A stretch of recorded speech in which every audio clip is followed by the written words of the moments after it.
Mas a minha advocacia hoje é para pessoas basicamente com deficiência ou com doenças, né? Porque nem sempre a deficiência é uma doença. O exemplo do autismo. O autismo não é uma doença, mas é uma deficiência.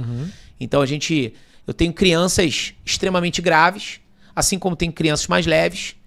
E quem startou isso na minha vida? Quem foi a cliente mais importante da minha vida? Minha filha. Porque o plano de saúde negou tudo para Maria. Mesmo que ela tivesse hospitalizada, negou todos os tratamentos para ela. Então a gente já foi judicializado para casa com home care. Depois eu precisei de uma cirurgia que custou 3 milhões de reais de tratamento, que é a laringotraqueoplastia.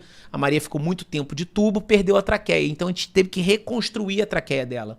Uma cirurgia que você tira a costela da criança, coloca no lugar da traqueia, abre a traqueia, bota enxerto de boi, reza para não dar problema.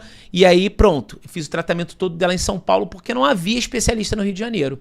E UTI aérea, hospital, tratamento lá, chegava a 3 milhões e eu já não tinha mais dinheiro, eu já estava seco. Foi o caso mais difícil e mais importante da minha vida.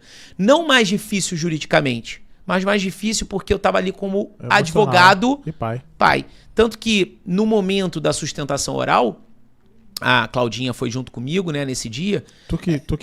Eu que sustentei oral ali e eu lembro de ter muita experiência porque no escritório que eu trabalhei durante muitos anos... eu fui Não era um risco, não? Era um risco, mas eu quis correr o risco porque eu tinha um conhecimento. E ali era uma pessoa que eu podia ou me ferrar literalmente ou me agradecer a vida toda. Ou você também podia falar assim, pô, se eu tivesse lá, eu teria ganhado um pouquinho mais. Era 50-50, era 50-50, não tinha como ali.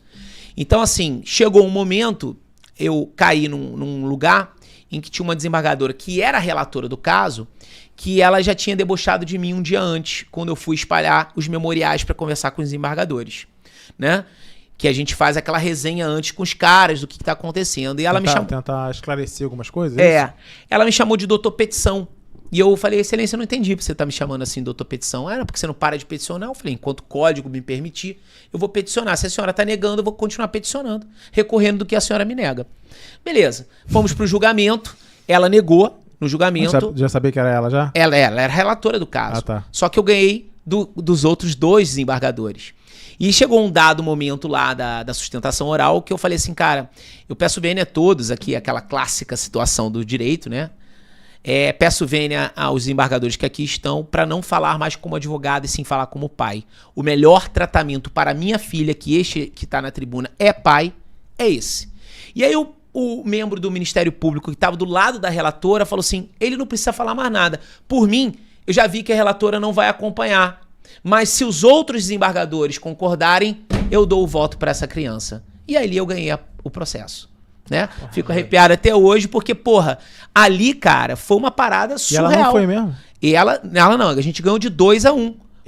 Ela não foi mesmo. E os desembargadores tentaram, o Ministério Público tentou, e o caso da Maria chegou até o STF. O orgulho, né? Não sei, cara. Eu falo que falta humanidade, cara. Eu tava falando aqui no podcast que eu participei anterior, aqui no espaço de vocês, que na área da saúde, a gente tem que pensar que a saúde não espera, a vida é em primeiro lugar. Então, eu gostaria muito de escutar dos juízes da seguinte forma, cara, qual é o melhor tratamento para esse teu cliente?